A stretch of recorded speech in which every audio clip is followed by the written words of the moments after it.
अस्सलाम वालेकुम दोस्तों, कैसे हैं सब। उम्मीद है खैरियत से होंगे।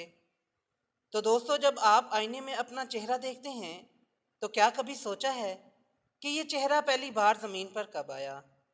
क्या इंसान की शुरुआत हज़रत आदम अलैहिस्सलाम से हुई, या हज़रत आदम अलैहिस्सलाम से पहले भी इंसान इस ज़मीन पर मौजूद थे। ये सवाल सिर्फ सादा नहीं, बल्कि एक ऐसा दरवाज़ा है जो हमें वक्त की गहराइयों में ले जाता है, जहाँ साइंस हमें ले जाती है अफ्रीका की गहरी वादियों में, और मज़हब हमें ले जाता है जन्नत के उस वाक़े तक जहाँ एक इंसान ने फल खाया और ज़मीन पर भेजा गया।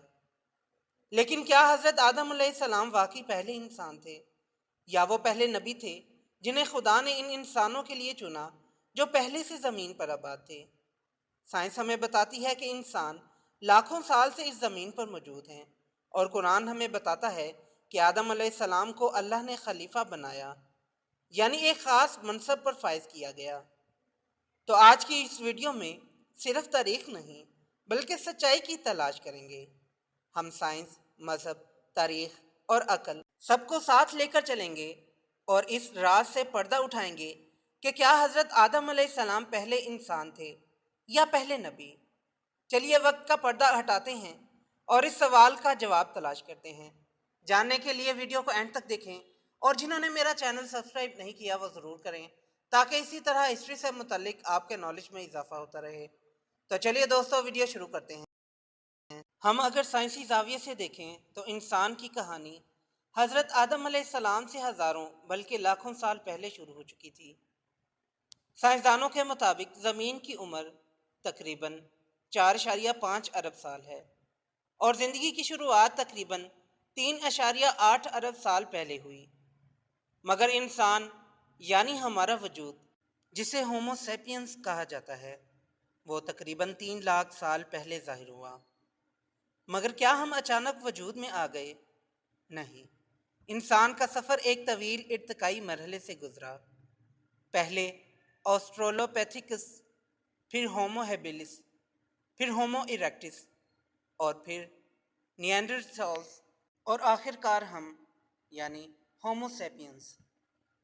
साइंस हमें बताती है कि इब्तदाई इंसान अफ्रीका के जंगलों में पैदा हुए और फिर आहिस्ता आहिस्ता दुनिया भर में फैल गए। तहकीक कहती है कि दुनिया के तमाम इंसानों का डीएनए जद्दे अमजद अफ्रीका से था। इसीलिए इसे मादरे अफ्रीका या मेटाकॉन्ड्रियल ईव भी कहा जाता है, जो कि कोई एक औरत नहीं बल्कि एक जीनियाती इलामत है कि तमाम इंसानों की नस्ल एक ही मरकज़ से निकली। फॉसल्स और आसार कदीमा के मुताबिक इंसान 50,000 साल पहले मौसीकी, फ़नून, मजहबी अलामात और गारों की पेंटिंग्स बनाने लगा था, यानी वो शऊर और एहसास रखने लगा था। यह सब कुछ हज़रत आदम अलैहिस्सलाम के किस्से से हज़ारों साल पहले हो रहा था। मगर उस वक्त तक कोई वही, कोई नबी और कोई खुदाई पैगाम नज़र नहीं आता। इसका मतलब ये हुआ कि इंसान जिस्मानी तौर पर पहले से मौजूद था, लेकिन रूहानी तौर पर गुम था, और यही वो खला था जिसे पुर करने के लिए खुदा ने हज़रत आदम अलैहिस्सलाम को मबूस फरमाया, ताकि इंसान सिर्फ जानदार न रहे बल्कि खलीफा बने। कुरान मजीद में हज़रत आदम अलैहिस्सलाम का जिक्र पहले इंसान के तौर पर नहीं बल्कि पहले नबी के तौर पर किया गया है। अल्लाह ताला ने फरमाया, इन्नी जाइलू फिल अर्ज़ी खलीफा, यानी मैं ज़मीन में एक खलीफा बनाने वाला हूँ। यहाँ एक अहम सवाल पैदा होता है, अगर ज़मीन खाली थी तो खलीफा किस पर बनाया जा रहा था? क्या खाली ज़मीन पर खलीफा का तसव्वुर भी मुमकिन है? नहीं। खलीफा का मतलब होता है किसी पर हुकूमत करने वाला या किसी के बाद आने वाला।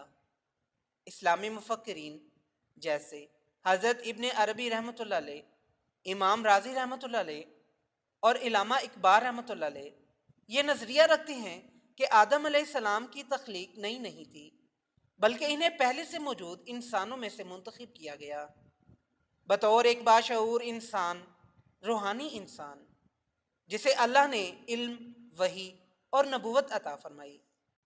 कुरान में हज़रत आदम अलैहिस्सलाम को सजदे करने का हुक्म फरिश्तों को जो दिया गया, ये सजदा दरअसल इंसानी शऊर, मकाम اور علم کو سراہنے کے ایک علامت تھا۔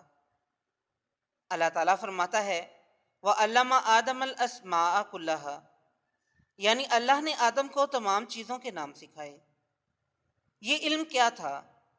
یہی وہ عقل، شعور، زبان، مذہب اور اخلاقی بیداری تھی جو اس سے پہلے انسانوں میں نہیں تھی۔